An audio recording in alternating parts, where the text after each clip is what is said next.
Hello and welcome, I'm the Cyber Viking and this is Terminal Tips. In this video we're going to be looking at permissions. What does all of that lot mean and how can we change it? Let's take a look.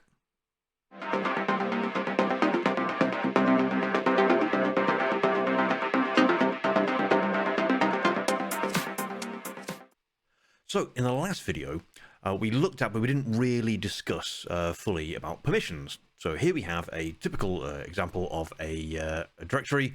We've got a couple of other directories in there. We've got docs1 and docs2. We've got some we've got a text file and a couple of bits and pieces in here with various permissions and all that lot. But what does all of this lot actually mean? So let's break it down.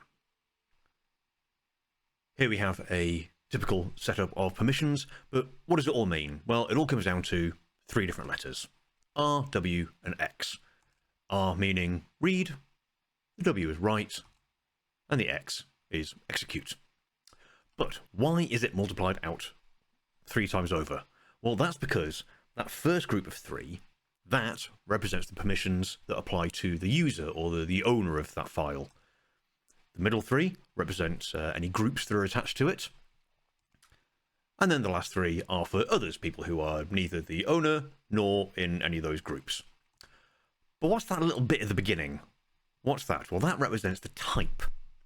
So that could be, if it's a dash, as it is there, then that just means it's a file. It could be a picture, it could be a document, it could be a bash script, whatever it may be. It's just a file in general.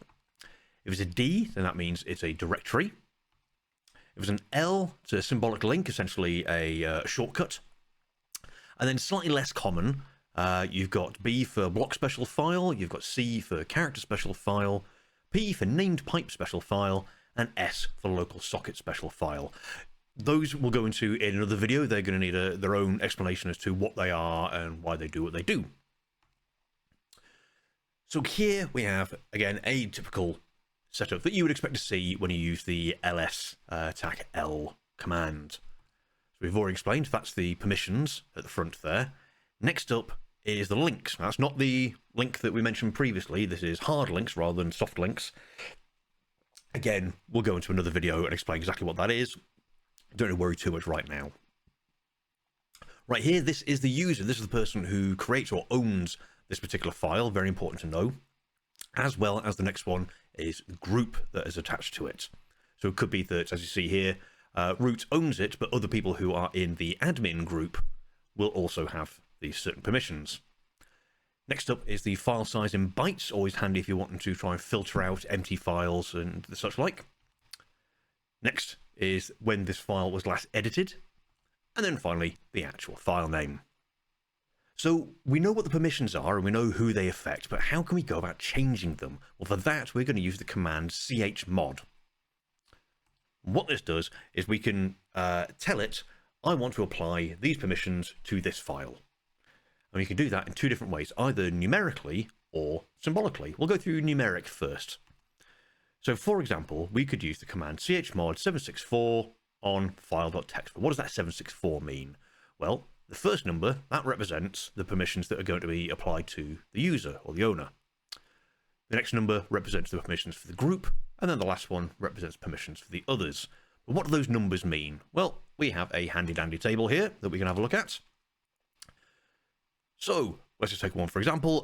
For number 3, as you can see there, that represents write and execute. 0, no permissions. 7, all permissions.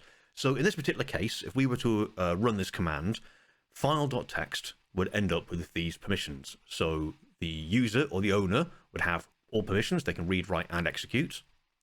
The group that is attached to it will be able to read and write, but not execute. And anyone else can read it, but that's all they can do. So that's handy. But what about symbolically? What does that mean? Oh, it would look more like this. So in this case, that first one represents either the user or owner, the group, others, or all, if you want to affect permissions for all 3 at the same time. Next up is, are we adding permissions or removing permissions? And then the last one is, what permission is it that we're actually wanting to change?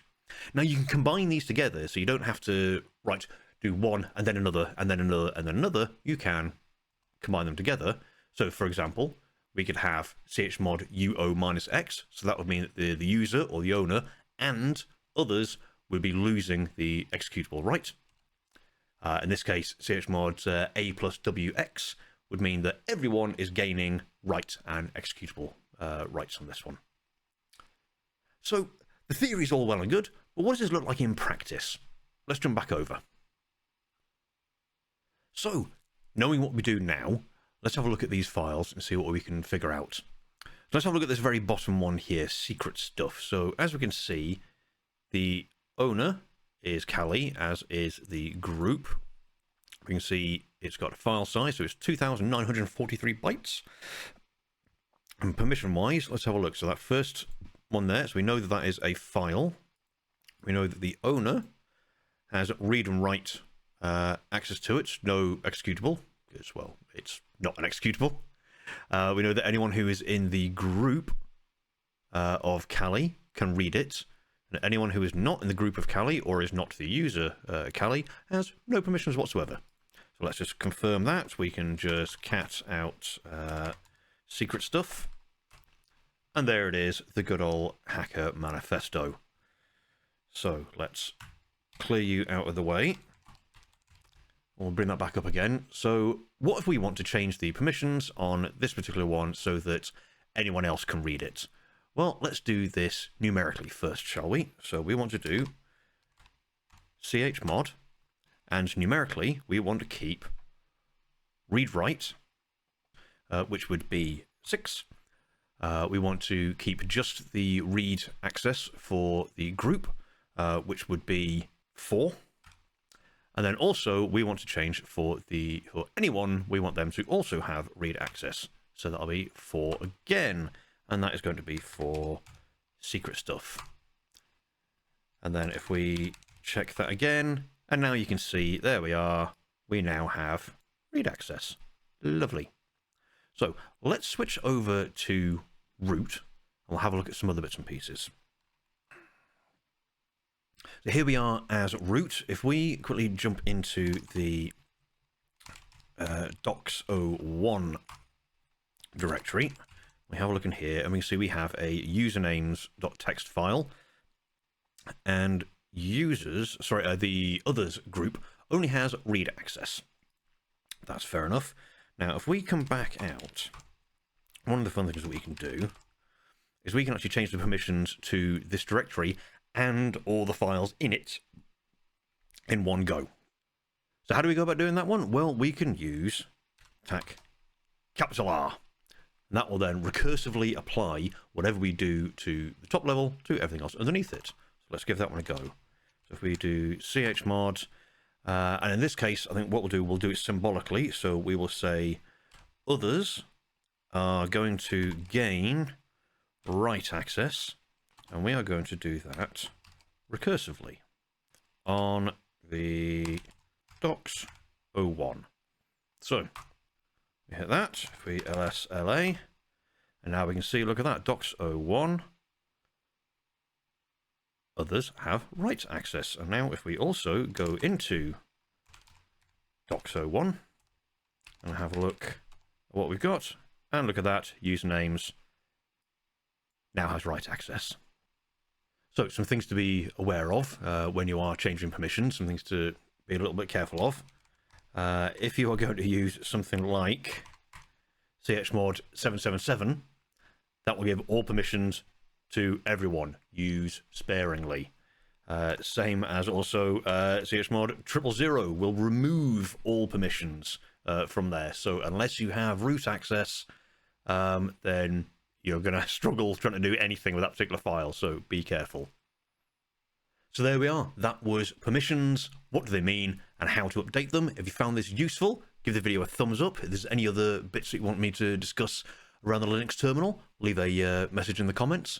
And until next time, look after yourselves, look after each other, and happy hacking.